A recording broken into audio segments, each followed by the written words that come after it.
Hey Meno Warriors, welcome back to my channel. My name is Kate Hartley and I share a weekly video with you around something related to menopause every single week. Now, in advance, I have to apologise for looking like Frankenstein's grandmother. It's been a really tough couple of weeks. I've got a horrid sty in my eye and I am not feeling my best. But that doesn't mean that the information I'm going to share with you today is going to be any less incredible. Today, I'm actually going to be talking about why your muscles are so important to you as you go through menopause, not just for looking strong and feeling strong, but getting into the science behind why literally you need to be building muscles, and also give you a few easy tips in order to help you get started. By the way, I recently opened my free Facebook community. I've had a lot of changes in my life recently, and I'm supporting you and my current customers in a free Facebook group where I'm diving into holistic health, so mental health, menopause advice, balance, self-care tips. We just had our recent first live Q&A, which was so much fun, and it really is about getting together and fostering a sense of community. It's women only. It's a really safe space. You will have to answer the questions to get into the Facebook group. I'm being really strict with everyone because I don't want any weirdos in there or spammers, and you know how dodgy it is out there on social media.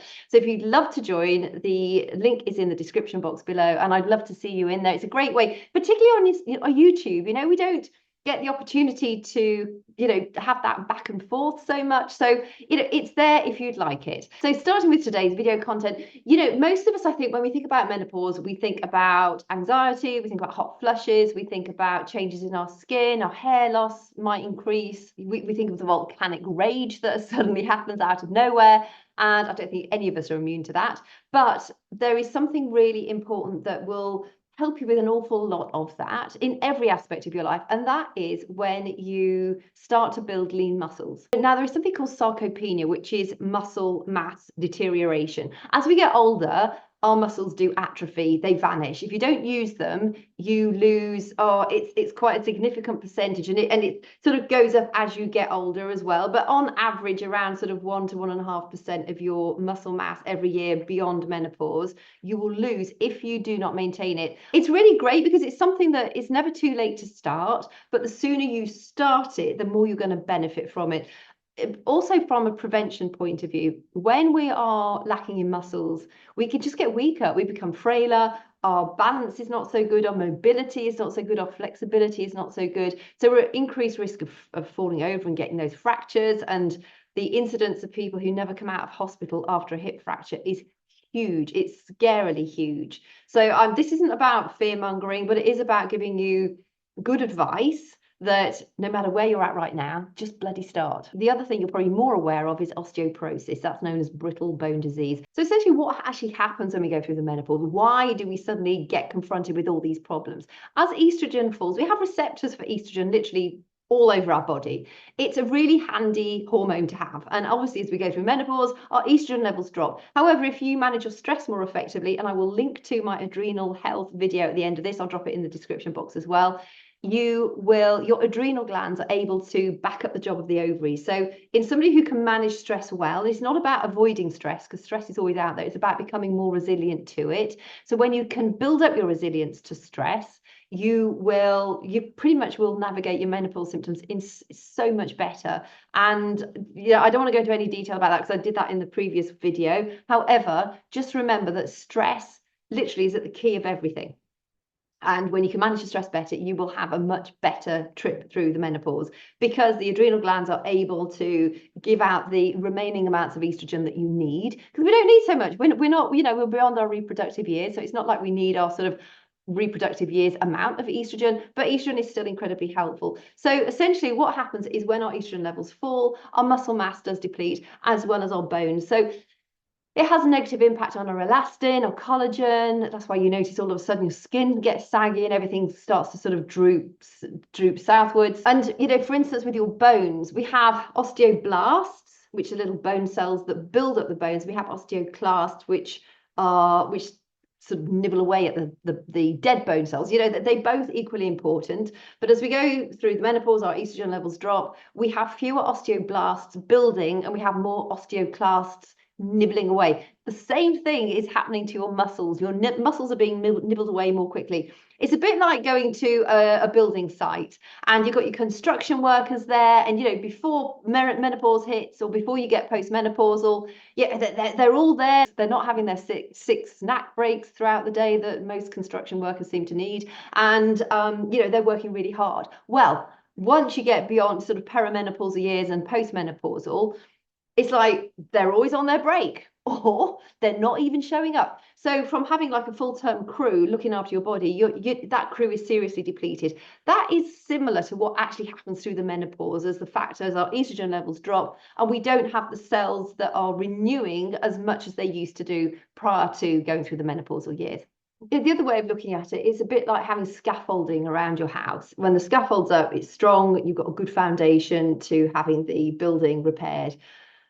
Through menopause and beyond, it's like somebody's moving a few of those scaffolding posts away, which also means that the house is, i.e. you, are in greater risk of falling over and creating more damage. So what you really want to be doing is preventing the falls happening in the first place, and if the falls do happen, that you bounce well. One of the many reasons that you really do need to be focusing upon building lean muscles is the fact that when we are working out our muscles, no matter how you're doing it, whether you're using dumbbells, barbells, loops, body weight, some kind of strength training, you're creating micro tears in the muscles. Well, those micro tears, providing you allow them enough time to rest and to heal and recuperate, which is why rest days are also vitally important, those micro tears then grow back stronger, which is what actually then increases the muscle mass. So it makes your muscles stronger. Not only your muscles, it improves your ligaments, it improves your tendons. Your ligaments attach bone to bone, your tendons attach the muscle to bone.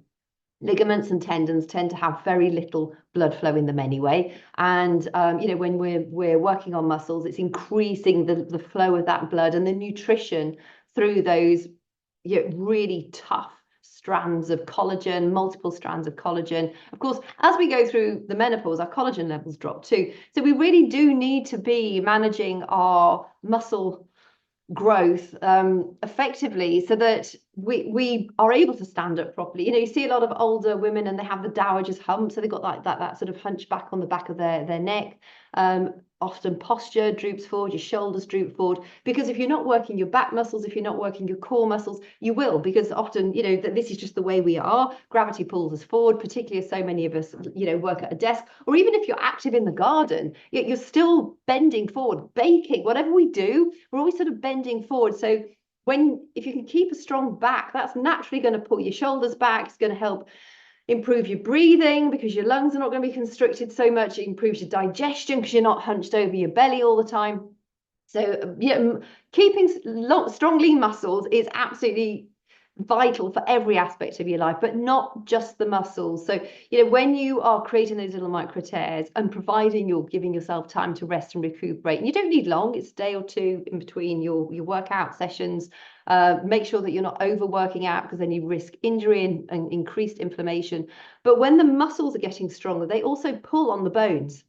Our bones don't want to be like these strong, rigid things. That bones are living material. They need to have some flexion in them. So to have flexible bones is what you want to aim for. And when you've got stronger muscles, the fact that they're pulling on the bones also helps to stimulate bone growth. If your child, for instance, starts strength training, heavy duty strength training before they've fully developed, there is always the risk that they're actually going to deform their bones, their main bones of their body. I remember when my son was growing up and, all of a sudden they're getting into the gym. It's just like, mind what you're doing, because, if they're getting bulky and they think they're really, really strong, I mean, they look really, really strong, but until their bones have actually finished maturing, they can actually deform the bones because the muscles are pulling on them so much. So bones are living tissue too, and I think a lot of us don't appreciate the importance of maintaining our bone strength and also building up our bone strength. Again, if you fall over, you've got strong bones, you're likely to bounce a lot better than if your bones are brittle and if they've got like sort of large pockets of space in them. You do not want brittle bones. So muscle building also helps to strengthen your bones as well. One of the things I absolutely love about muscle training, you've probably seen it, it's all over social media, when we strength train, we release something called myokines, which are a little protein in the body. The muscles directly release this protein, and various scientists around the world are calling it the hope molecule. And the hope molecule is because it actually helps improve your mental health. So not only do you get the endorphins released, the sort of feel-good hormones from actually moving your body, you also feel proud because you're doing something to help your body. And a strong body does make you feel like a stronger person mentally as well. But you're actually releasing these myokines. There is scientific proof that they help to improve your mood, your mental health, your brain health. So, if nothing else, just every time you're flexing your muscles, it's sending out these little hope molecules. For me, I just think that is almost miraculous. I love that. I think that's one of the best stories about muscle building that I've ever heard. So, if you're not even bothered about having a strong body and you don't care if you fall over and you don't care if you break anything, really care about those hope molecules, because your mental health is the foundation of literally all of the decisions that you take and the actions that you take and that you choose not to take because you don't feel well enough or you can't be bothered. It's also been proven that people who regularly strength train or exercise have better cognitive function. So they have less brain fog, they can think more clearly, and more importantly, you react more effectively to stress. So you have greater resilience to stress. And, stress does kill. There's a lot of stuff out there saying stress kills. It does. But stress is always out there. It's not about the doom and gloom of stress kills. It's about building up your resilience so that you can manage stress more effectively. Like I said, my last couple of weeks have just been, oh my goodness, off the charts as far as stress goes. My sleep has been terrible. Like I said, I've got this sty. I feel pretty wretched in myself. I've had no real sort of appetite at all. I am making myself do my workouts, and some days I hate them and some days I love them, but I know it's so important for my mental health and my longevity. And whenever I've had a really difficult time of my life, I have made myself stay active. I've made myself do my workouts, and it really does come down to discipline, because when you're in a really tough period of your life, that's when we tend to let it all go. We think, oh, I don't care what I eat, I don't care what I drink, I don't care, I'm going to treat myself, I'm not going to look after myself. Or technically, we don't think about it like that. We just think, I cannot be bothered. I really don't give a flying because life's so bloody horrible. But the only thing that happens with that is that you get further stuck down in that rut. So I think having a healthy framework to support you when you are going through really tough times is really important, but you then have to be your own best advocate and bloody do it, because it is so easy to just think, and then you can end up in that rut of depression, and then it's really difficult to get out of that. And just incidentally, also, antidepressants, traditional antidepressants, have been proven not to improve low mood and anxiety associated with menopause. So just be really aware of that. Another great thing about using your muscles is it literally sucks glucose out of your bloodstream. So for the vast majority of adult women beyond the menopause, you are insulin resistant.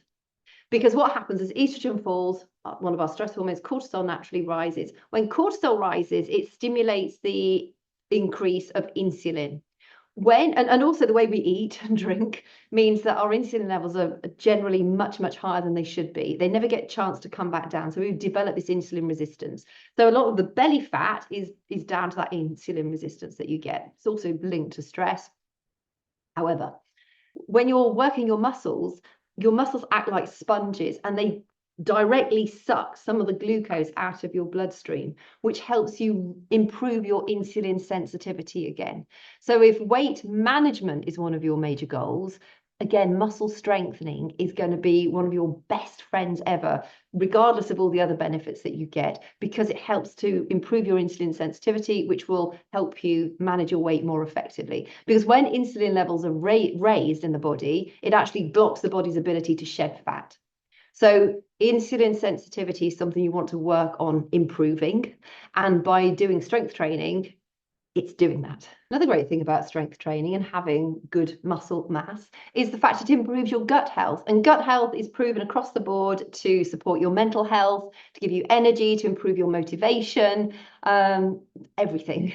Gut health is as foundational to your overall health as is getting good sleep and not feeding yourself rubbish. You know, it is absolutely foundational. So many of our happy hormones get created in the gut.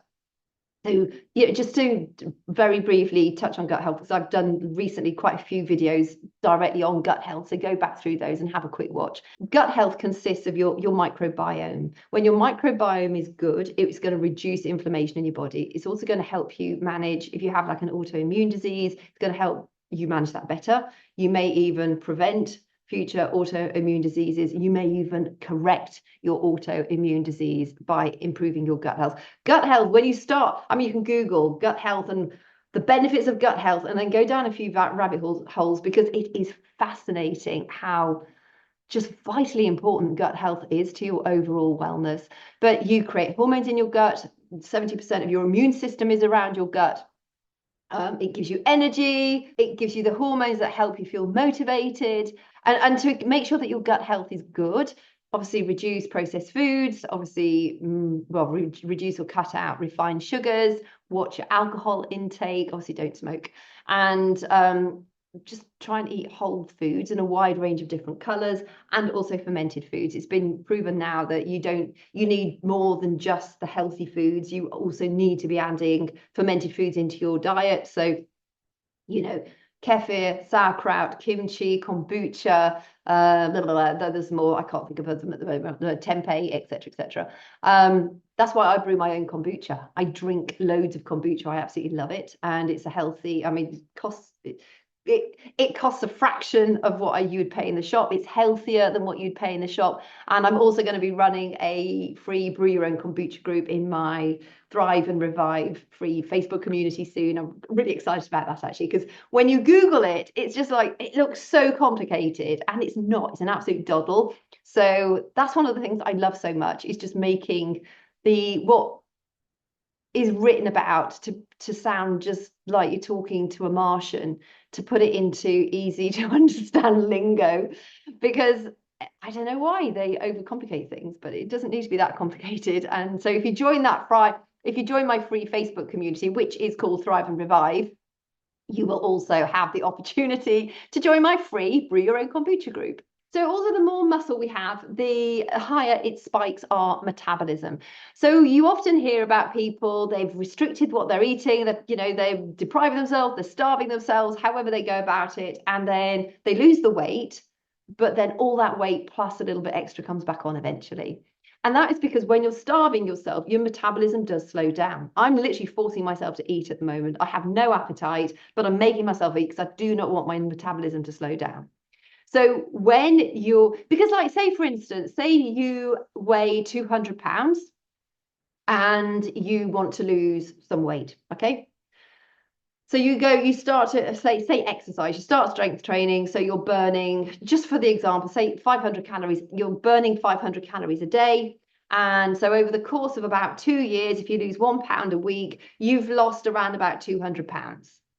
Well, essentially now you've vanished, because the body adapts, the body slows its metabolism down. So you're never going to vanish.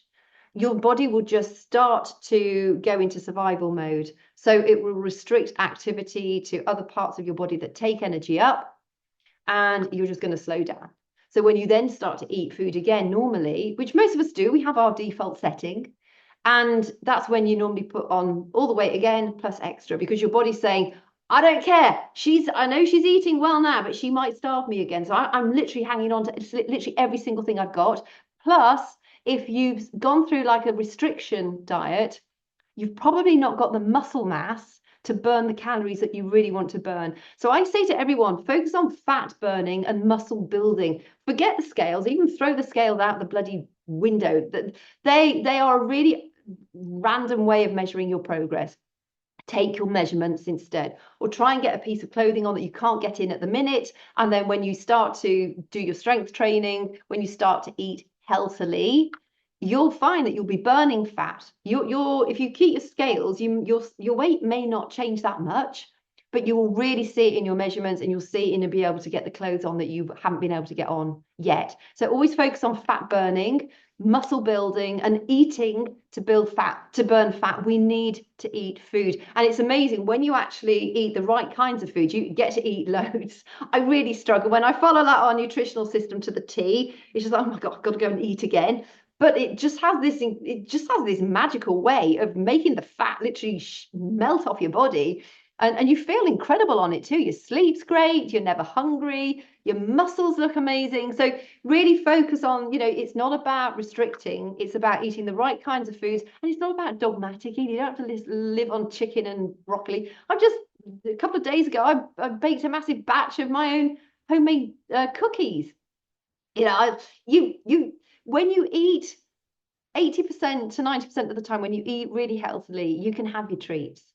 And you just enjoy your life. But also another thing is when you start to eat really well, you won't get those cravings so much. I've got the cookie cravings because my sleep is so pants, and I've had it bad for so long now, and it's just like I really actually just want a cookie. But they're healthy cookies. I haven't used much sugar in them at all. They're made with sourdough starter.